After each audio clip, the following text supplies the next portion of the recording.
আজকে রাত্রেবেলা একটু বিরিয়ানি বানাবো, ঘরের চাল দিয়েই বানাবো যেহেতু বায়না করছে তো বাবান, সেই কারণেই বানাচ্ছি। তো এটা চিকেন, নুন, হলুদ, লঙ্কা আর বেরেস্তা, পেঁয়াজ আর এটা গন্ধরাজ লেবু।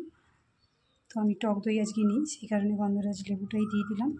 এটা দিয়ে ম্যারিনেশন করে রাখবো। আর ভাজা তেলটা দিয়েছি, পেঁয়াজ বেরেস্তার যে ভাজা তেলটা ছিল সেটাকে আমি হালকা চিনি আর গুঁড়ো লঙ্কা দিয়ে একটু কালারটা করার জন্য এটা করেছি। এটা ভালো করে মাখিয়ে ম্যারিনেশন করে আজকের মতো রেখে দেবো। এটা যখন বিকেলে হবে করবো তোমাদের দেখাবো। এটা ভালো করেই মাখতে হবে, ভালো করে মেখে যাতে ম্যারিনেশনটাতে ভালো করে হয়ে যায় সুন্দর করে। আর এতে একটু অল্প একটু ভাজা গরম মশলা গুঁড়িয়ে আমি দিয়েছি। বিরিয়ানির মশলাও অলরেডি করে রাখা আছে গুঁড়িয়ে। তো রাত্রেবেলা যখন করব তখন দেখাবো। এটা রেখে দেবো এখন ফ্রিজে। তো দেখো বন্ধুরা, আমার ম্যারিনেশনটা একদম তৈরি হয়ে গেছে। এটা বলেইছি বিরিয়ানি করার জন্য আমি এটা একটু ঘিও দেবো লাস্টে। দেখো অল্প একটু ঘি দিয়ে রাখবো যাতে এটা ফ্লেভারটা এতে ঢুকে যায়। আর আমি বিরিয়ানির মশলাটা এখানে ছিল, গোটা গরম মশলাই আমি ইউজ করি বিরিয়ানিতে, জয়িত্রী, জায়ফল, গোটা গোলমরিচ আর গোটা গরম মশলাতে যা থাকে দারচিনি, লবঙ্গ, এলাচ আর হচ্ছে তোমার স্টার অ্যানিস। তো কিছুটা গোলাপ ফুলের পাপড়িও তোমরা ইউজ করতে পারো। তো এটা সবথেকে ভালো হয় আগের থেকে ম্যারিনেশন করে রেখে দিলে। তো দেখো আমি অল্প একটু ঘিও দিয়ে দিলাম এতে। তো ঘিটা দিলে কি হবে, মাংসটা একটু রিচনেস আসবে। আগের থেকেই আমি এটা ঘিটা মাখিয়ে আরেকবার এটা ফ্রিজে রেখে দেবো, বিকেলে এটা রান্না করব। দেখো গরম জলে সাদা তেল, ঘি, তেজপাতা আর গোটা গরম মশলা আর একটু লেবু দিয়ে নুন দিয়েছি, লেবু দিয়েছি। তো এটা আমি চালটাকে, এটা ঘরের চাল, বিরিয়ানির চাল আজকে ইউজ করিনি। তো ঘরেই খাবে যেহেতু বাচ্চাটা, তো সেই কারণে এটা রান্না করছি। যা চালটাকে ভালো করে গরম জল ফুটতে দিয়েছি। চালটা মোটামুটি 70% হয়ে যাবে, তারপরে আমি করব এটা।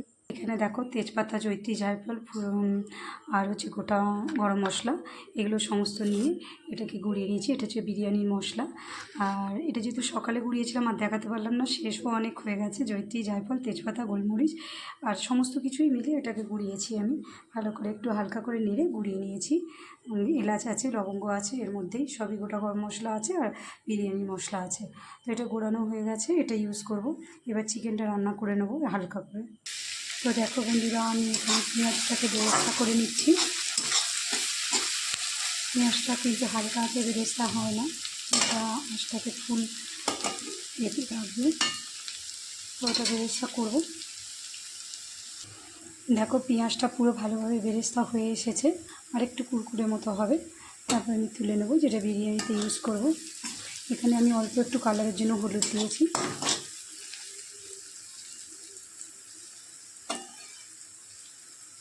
তোমরা বিরিয়ানিতে অনেকেই কালার ইউজ করতেই পারো, আমি কিন্তু করব না। আমি ঘরোয়া বিরিয়ানি, যেহেতু বাগান খাবে, তো আমি কোনো রকম ফুড কালার ইউজ করব না।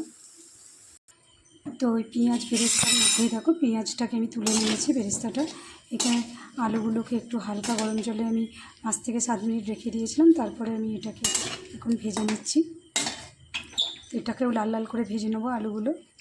তো দেখো আমি পেঁয়াজটাকে বেরেস্তা করে নিয়েছি, ওটা টমেটো সেদ্ধ করে ওটা পেস্ট করা, এটা আদা আর ধনে বাটা, আর এটা রসুন বাটা, লঙ্কা বাটা। আলুগুলোকে ভালো করে লাল লাল করে ভাজতে হবে, তবেই স্বাদ হবে ভালো। তো দেখো আমি চিকেনটাকে ভালো করে মুড়ে রেখে দিয়েছিলাম, এটাকে এখন আমি খুলছি, দেখছি কীরকম ম্যারিনেশান হয়েছে। বাহ, অসাধারণ ম্যারিনেশান হয়ে গেছে, এটা দেখেই বেশ ভালো লাগছে। এবার এটা আমি রান্না করব, তবে খুব হালকা হাফ রান্না করব, হাফেরও কম। তো সেটাকে ভাতের মধ্যে গরমে হালকা আঁচে বসিয়ে রেখে দেবো, সেটাই হবে বিরিয়ানি। আমি এই তেলটাতে দেখো তেজপাতা দিয়েছি। তো তেজপাতা ছাড়া আর বিশেষ কিছু মশলা দেবো না, কারণ মশলাগুলো সবই অলরেডি গুঁড়ো করে সব জায়গাতেই দেওয়া হবে, তো না দেওয়াই ভালো বেশি। এটা হচ্ছে তোমার যেটা ভেজে রেখেছিলাম দিয়ে দিলাম আরেকবার। কিছুটা বেরেস্তায় তুলে রেখেছি, কিছুটা মাংসতে ইউজ করবো দেবো। তো দেখো লঙ্কা বাটা আর রসুন বাটাটা মিশিয়ে দিলাম। পেঁয়াজের সঙ্গে রসুন বাটাটা ভালো করে নেবে, কষে নেবে। রসুনটা ভাজা ভাজা হয়ে গেছে একদম। তো এটার মধ্যে এবার আমি আদা বাটা আর ধনে বাটাটা দিয়ে দেবো। আমি জিরে দিই না, যেহেতু বিরিয়ানি জিরে দিলে কালো হয়ে যাবে ব্যাপারটা, তো সে কারণে দিলাম না। এটা এবার দেখো ভালো করে এটা নাড়াচাড়া করবো, যেমন মশলা কষায়।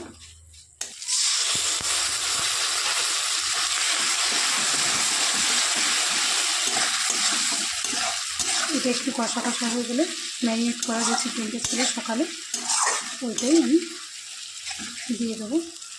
ম্যারিনেশন যদি অতক্ষণ না পারো অন্তত মিনিমাম হলো 1-1.5 ঘন্টা 2 ঘন্টা রাখলে ভালো, মশলাগুলো চিকেনে ভালো করে ঢুকে যায়। এবার আমি হলুদ দিয়ে দেবো, আমি কোনো রকম কালার ইউজ করি না, তো হলুদটা দিয়ে দেবেন। এখান থেকে যে তেলটা বেরোবে বাড়তি সেই তেলটাই আমি বিরিয়ানিতে ইউজ করবো। এবার দেখো আমি ম্যারিনেশন করা যে চিকেনগুলো ছিল তো ওটা দিয়ে দেবো। এই চিকেনটা মোটামুটি একটু বেশিক্ষণ না, 10 থেকে 15 মিনিট রাখলেই এই চিকেনটা হয়ে যাওয়ার কথা। আলুগুলো দিয়ে দিলাম, একটু ডেকে রাখবো। তারপরে লাস্টে নামাবার আগে ঘি আর গরম মশলা আর বিরিয়ানি মশলা যা ছিল এগুলো সব দিয়ে দেবো। নুন চিনি দিয়েই আমি করেছিলাম। এবার জাস্ট এতে মশলা ঘি একসঙ্গে মাখিয়ে নেব। এটা অর্ধেকের মতো হয়ে গেছে প্রায়। তো আমি এখন এই যে আমার গুঁড়ো করা রাখা বিরিয়ানি মশলা আর তোমার গরম মশলা একসঙ্গে আছে, তো সেটা একটু ওপর থেকে 1 চামচ মতো ছড়িয়ে দেবো। আরও অল্প একটু ঘিয়ে দিয়ে দেবো।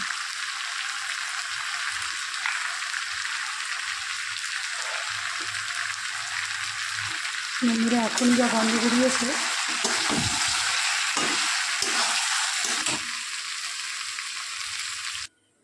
দেখো এই যে দেখো আমি সাদা তেল আর ঘিটা একটু ভালো করে 4-5টা মাখিয়ে নেব। এখানে দেখো আমি আলুগুলোকে প্রথমে দিয়ে দিয়েছি, তারপরে আমি রাইসগুলো তুলে দিয়ে দেবো।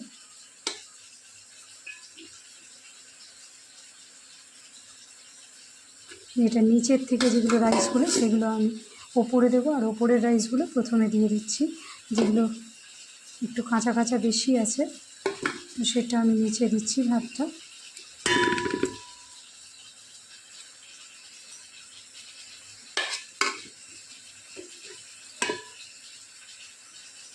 এবার আমি চিকেনটা দিয়ে দেবো।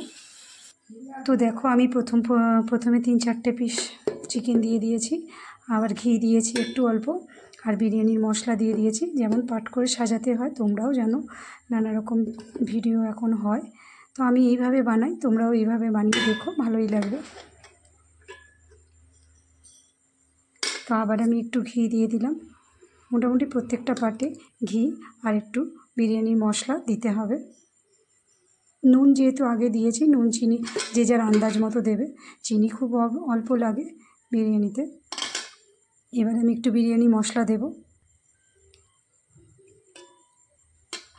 ছড়িয়ে দিলাম বিরিয়ানি মশলা। তো দেন আবার একটা পাটে আমি কিছুটা রাইস দিয়ে আবার চিকেনগুলো দিয়ে দেবো। এই করে আমি 3-4টে পার্ট লেয়ার করে নেব। দেখো চিকেনগুলো দিয়ে দিয়েছি, ঘিও দিয়ে দিয়েছি, এবার আবার রাইস দেব। তো ফাইনালি আমার বেশ পরিমাণে ঘি দিয়েছি আমি। এবার বেরেস্তাগুলো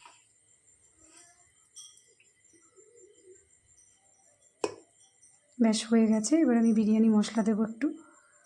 তোমরা সুন্দরভাবে হয়ে গেছে এটা, বিরিয়ানি মশলাও দিয়ে দিয়েছি আমি। এবার জাস্ট আমার উপর থেকে একটু আমুল দুধ গোলা জলে গুলে রেখেছি, সেটাই আমি এতে দিয়ে দেবো লাস্টে। এটা হলো আমুল দুধ গোলা, যেটা কেওড়া জল আর গোলাপ জলে মিশিয়েছি। আতর নেই বাড়িতে, তোমরা থাকলে দেবে, ভালো গন্ধ হবে।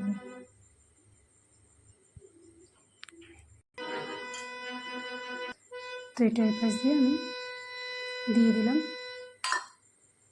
বন্ধুরা তো দেখো আমাদের বিরিয়ানিটা হয়ে গেছে।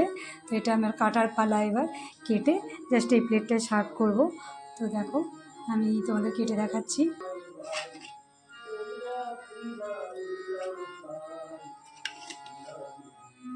অ্যাকচুয়ালি বিরিয়ানি সবসময়ই বানাই, যেটা খেতে সত্যিই অসাধারণ হয়, সবসময়ই হয়, সবাই বলে।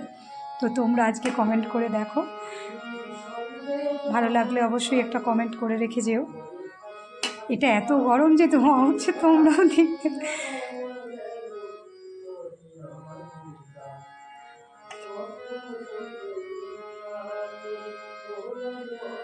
তো আলুটা তো নিচে আছে, আমি কাটি তারপর দেখাবো। তো বন্ধুরা আমি আলুটা তুলতে গিয়ে ভেঙে গেছে, এটা আমার খুব বাজে লাগছে। তো যাই হোক, আমি এটা করে দিলাম সার্ভিং। আমাদের বাড়িতে আমাদের একজন গেস্ট এসেছে, গেস্ট বলতে আমার খুব ক্লোজ একজন ফ্রেন্ড এসেছেন, তো সে কারণেই ওনাকেই বেড়ে দিচ্ছি।